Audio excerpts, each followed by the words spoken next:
Hey everyone, welcome back to Corporate Decoder, the place where we try to figure out what companies are really up to. And today we're looking at American Express and what it means when a big executive decides it is time for a change of pace, or in this case, retirement. So, the 29th of September 2025, American Express, or Amex as some folks call them, filed this report.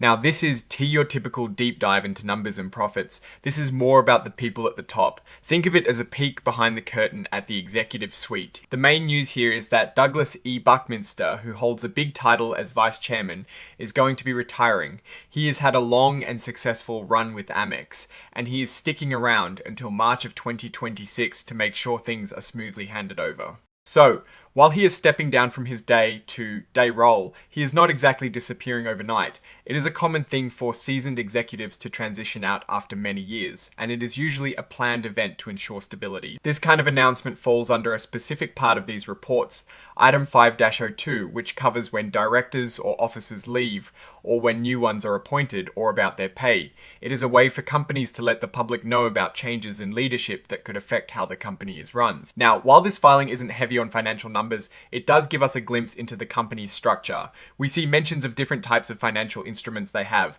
like notes that can change from a fixed interest rate to a floating one. Companies use these to manage their borrowing costs and financial flexibility.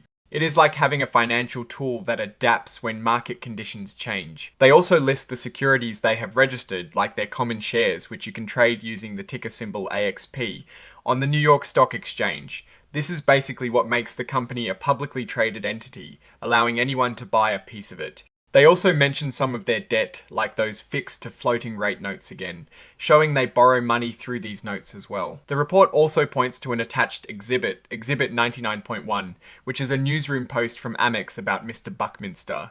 As retirement, these newsroom posts are usually crafted to give a positive spin, highlighting the individual S contributions and the smooth transition. It is like the official story you LLC in the press.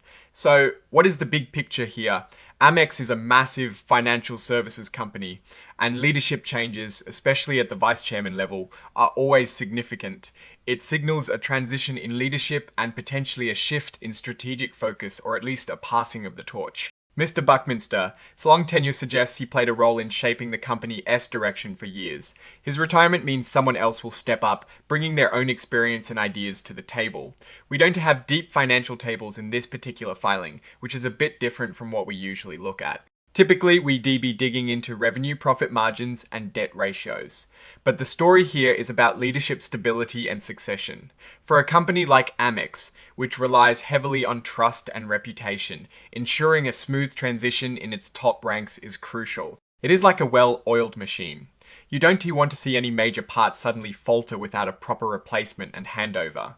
Looking at this filing, it is a reminder that beyond the numbers, the people and their decisions are what drive a company forward. Amex has a strong brand and a solid customer base built over decades. The challenge for any leadership transition is to maintain that momentum and continue to innovate in a rapidly evolving financial landscape. We'll be watching to see who steps into Mr. Buckminster's shoes and what their vision for the future of Amex will be. Now, looking at these results more broadly, Amex appears well positioned in the market. While their debt levels are something to keep an eye on, leadership changes are a natural part of any large corporation's life cycle. A reasonable assessment of the company's direction suggests a focus on continuity and experience, which is generally a good sign for stability, though it might also mean a more cautious approach to aggressive new strategies. Alright, that is our quick decode of this Amex filing.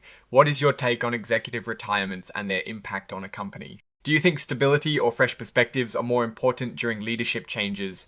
Drop your thoughts in the comments below. If this analysis was valuable, hitting that like button really helps, and subscribe for more deep dives into corporate moves.